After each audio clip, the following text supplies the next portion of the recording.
Another frustrating Ravens loss. They lose to the Patriots 28-24. They're now 7-8 on the season. They lose control of the AFC North and their playoff hopes. They blew another fourth quarter lead. We're up 11 in the fourth quarter. Coaching malpractice, not running Derrick Henry, not even playing Derrick Henry on the final two drives. Lamar Jackson goes out early in this game with a back injury. Yeah, my knee was good. My legs felt great tonight. Just got kneed in the back in the red zone. Just couldn't finish the game. I was trying, got tore it all shot, stuff like that, but still ain't get no better. Yeah. Has this just been kind of a terrible season in that sense that it just feels like this stuff keeps happening to you? Yeah, I mean, man, it's BS, bro. I can't control that though. Like, I'm on the ground, like I'm down. I gave myself out, I got kneed in the back. But yeah, for the most part, you can say that because getting injured and then we fighting for a chance to make the playoffs. I can't finish the game with my guys, so it's BS. The Ravens have 6 home losses this year, which is the most in franchise history. They're 3-6 at home with 3 primetime losses. And with the Steelers beating the Lions today, the Ravens now need them to lose to the Browns next week or they are officially eliminated. So this season's basically over, man. We had to win this game. It's awful what happened to Lamar Jackson. Prayers up for him for a speedy recovery. But the Ravens still, with Huntley, were in position to win this game. They were up 11 in the fourth quarter with 12 minutes left and lost. They blew another lead. And yes, that's on the defense and the offense because the offense was running the mess out of the ball, man. Derrick Henry could not be stopped by the Patriots. And then the second to last drive, before the 2-minute drive, Derrick Henry doesn't even get a snap. Same Derrick Henry who was absolutely unstoppable on the previous drive and scored a touchdown, had 18 carries for 128 yards, was averaging 7.1 yards per carry, 2 touchdowns. The Patriots had no answer for Derrick Henry, and the Ravens commit to their rotation. I was curious to see what Harbaugh had to say about this. I know it's Monken calling the plays, but Harbaugh's the head coach here, and we've talked about this before when coordinators have struggled. Harbaugh is the CEO, the overseer of all of this. So if he doesn't agree with something that Monken's calling, he can change it. But no, they stick to a rotation of Keaton Mitchell and Derrick Henry and decide not to play Derrick Henry at all on the second to last drive. And then the last drive, we go 2-minute, which I still think we probably could have got a couple carries in with Henry to get that drive going. But he wasn't in on that drive. He's rarely ever in on 2-minute drives. So, I mean, that's just the Ravens' way they've been doing it. They've had Ali in there to pass protect. So, not shocked at all that he wasn't in at the very end of the game. But the second to last drive where we needed to burn some clock and potentially put this away with a score, he's not even on the field. These weird coaching decisions have popped up throughout the entire season. We have not the first time that we've went away from Henry when things were working on the ground, and especially when Lamar Jackson's not in the game. I love Tyler Huntley, man, but he's not operating a pass offense through the air like Lamar does. It's just fact. Okay, so we need to run the ball, and we were running successfully. Our line was getting pushed. We were moving bodies, and we just take Henry off the field, start to throw, because it was Keaton Mitchell's drive in the rotation. That makes no sense to me, man. That is stupid. That is not smart football at all. And that is directly on the coaches, not having Henry in the game. And I do think that cost the game. There's a lot of other factors that cost this game. Derrick Henry also fumbled early in this game, and the Patriots got 7 off of that. The Ravens were driving to potentially go up 14-0 or at least 10-0. They were in position to kick a field goal there. Derrick Henry fumbles. Patriots go down the length of the field and score a touchdown. Now we're tied 7-7.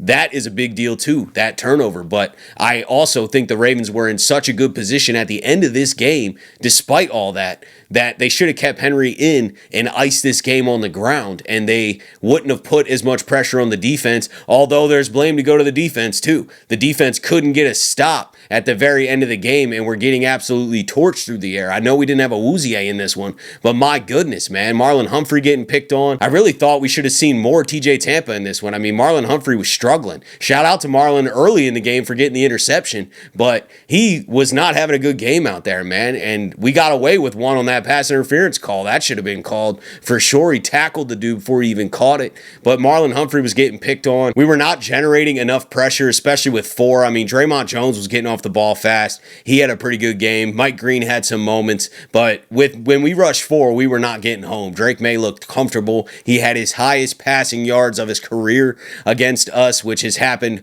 a few times this season, and just insane, man, that in the biggest moments, the defense can't get a stop. The coaches start overthinking and take Derrick Henry out of the game. And then the turnovers. Derrick Henry fumbling earlier in the game. How about Zay Flowers once again fumbling at the end of the game to basically cost us the game?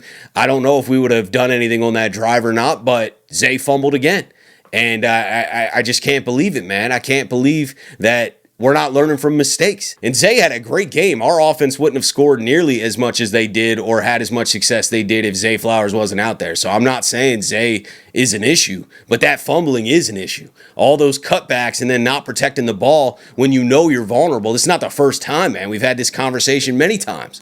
This is, 3 times this season, I think, he's fumbled, especially in critical moments, man. The end of the Bengals game, I know we probably weren't coming back in that one, but he fumbled that one away. And then this one here, we're going on a potential game-winning drive, and on a cutback, you get the ball punched out from behind. It's just not acceptable, man. You got to hold on to the ball at all times. That is something that every player can control. And I know you lose a little focus. You're trying to make something happen. You need to make something happen. I get it. But staying on the field is more important than getting a cutback and getting a couple extra yards. We need to continue that drive. Holding on to the ball is more important than anything else. And another thing I want to complain about is the false start penalties in short yardage situations. Third and short, 3rd and 1, 3rd and inches, and you're false starting. That just can't happen. These are things that you can control. It's not even loud in the stadium. There's no reason that you should be moving before that ball snapped. We had a missed field goal in this one from Tyler Loop, 56-yarder. It looks good, but fell short, just not enough leg on it.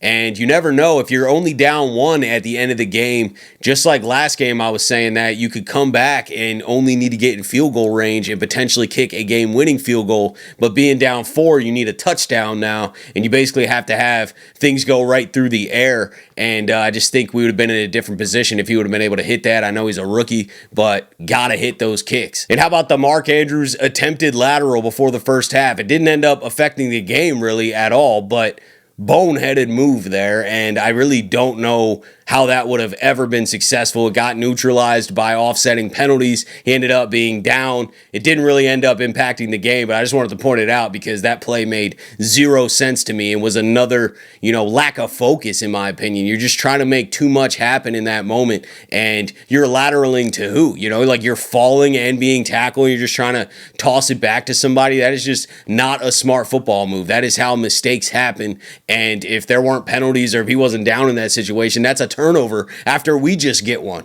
You get a turnover and then you just give it right back. That happens too much too. So there needs to be a level of focus and ball control on this team week in and week out. And I'll put that back on coaching. I mean, yes, the players got to be better, no doubt, but you're not focusing on the right things. So there's some kind of lack of leadership there. Maybe player leadership needs to be better as well, but it all stems from coaching too. They need to be more prepared and be thinking smarter throughout the game because there's just way too many mistakes, way too many times. This New England game is not isolated. We've seen a lot of these mistakes in critical moments for years now, and this team's just way too good to be making this many mistakes and losing this many games. I get Lamar got hurt. I'm about to talk about that in a second, but we were in position to win this game without Lamar. Week 17 is here. The season flew by as it always does, but the most important games are right in front of us. And this year, I've teamed up with DraftKings Sportsbook to bring you guys an amazing offer. New customers bet $5, get $200 in bonus bets if your bet wins. That's right. New customers turn $5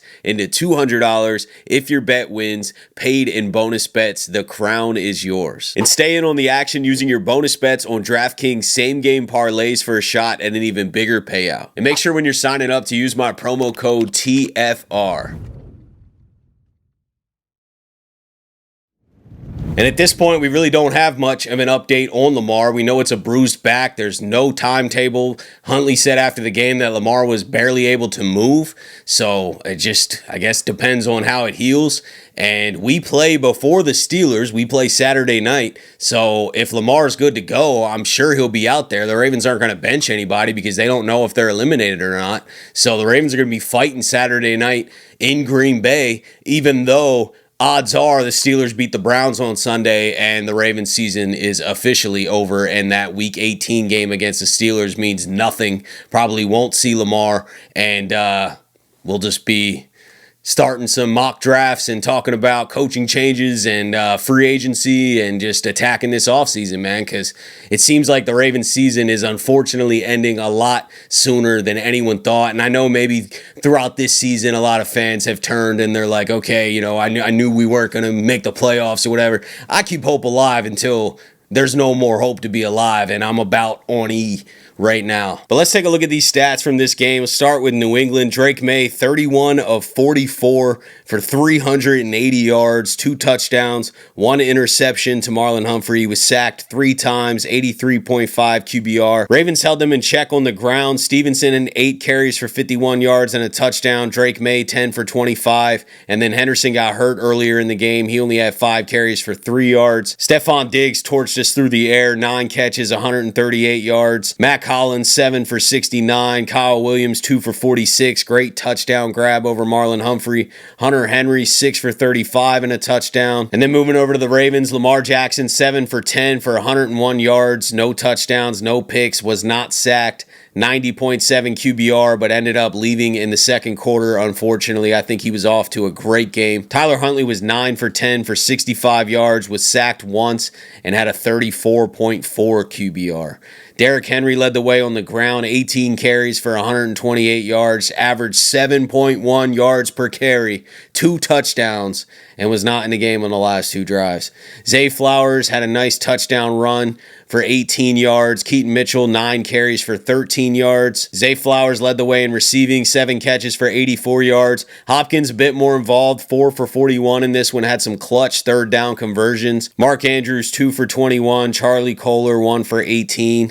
And that's it. Roquan Smith led the way in tackles again, as usual, 10 total tackles. Trenton Simpson filling in for Teddy Buchanan, 7 tackles and a sack, 2 tackles for loss. I thought he stepped up and did pretty well in this one. Marlon Humphrey had 6 tackles, 2 pass deflections, and an interception. Kyle Hamilton, 5 tackles, 1 tackle for loss, 1 pass deflection. Draymond Jones got a sack. Darius Washington had a sack, forced fumble. Tez Walker gets credited with a sack on that fake punt. Just a frustrating loss, though. The Ravens were in position to beat the Patriots, even with Lamar getting hurt, and were up 11 at the end of the game and couldn't put it away. Even when you were running so well on the ground, Derrick Henry's not in at the end of the game. Defense can't stop anything, can't get off the field in the fourth quarter when it matters most. I didn't think the defense overall played a great game, especially the pass defense. They definitely got picked apart. Drake Maye was super comfortable. And shout out to the Patriots, too. I'm not trying to take away credit. It's just a Ravens channel, and I'm pissed and I'm venting about things that are going wrong with us. But the Patriots played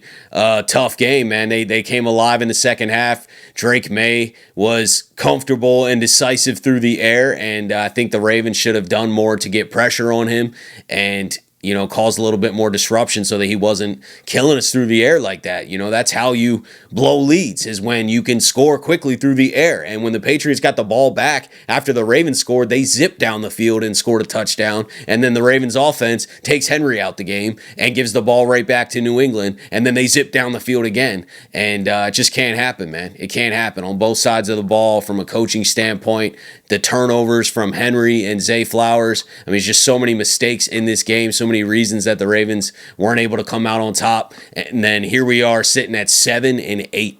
Who in the world would have thought before this season started that the Ravens would be 7-8 with 2 weeks to go and needing the Steelers to lose to the Browns just to keep the season alive. And like I said earlier in the video, the Steelers play the Browns after the Ravens play the Packers. So the Ravens will be in Lambeau Saturday night still fighting for their playoff lives because they don't know the outcome of the Steelers-Browns game. But most likely the Steelers beat the Browns and then it's officially over. But there's a small 1% chance, I hope here, that the Ravens can pull it out. We'll see how healthy Lamar Jackson is. It might just be over now, man. This is it's an ugly season, man. It's an ugly way to go out, but let me know what you guys are thinking about everything. I appreciate you guys always being here, rocking with me, and I'm not going anywhere either. You know, I've been here. If you followed me since last offseason, I covered the entire offseason as well. We'll be talking about free agency, who we're signing, what kind of coach moves are getting made, you know, the draft, literally everything, every step of the way. I'm dived in, man, but it's painful right now. No doubt about it, man. This is not the way any of us wanted this season to go, and it sucks. And there could be a lot of changes for the Baltimore Ravens next year, but whatever helps us get a freaking Super Bowl, I'm with. So let me know what you guys are thinking, though, man, about this game, about the season moving forward, about next season. We can start talking about next season now. I feel like that's appropriate. But yeah, let me know, guys. Appreciate you as always for tuning in to another episode of the Flock Rundown. Have a beautiful rest of your day, and I'll let the greatest linebacker in the history of the game take us out. Ravens Flock. The Flock Rundown is the place to be. My man Ryan has been a lifelong Ravens fan since he was born. So I'm telling you now, it's about to go down. The podcast, the Flock Rundown. Ravens, baby. Nothing gets better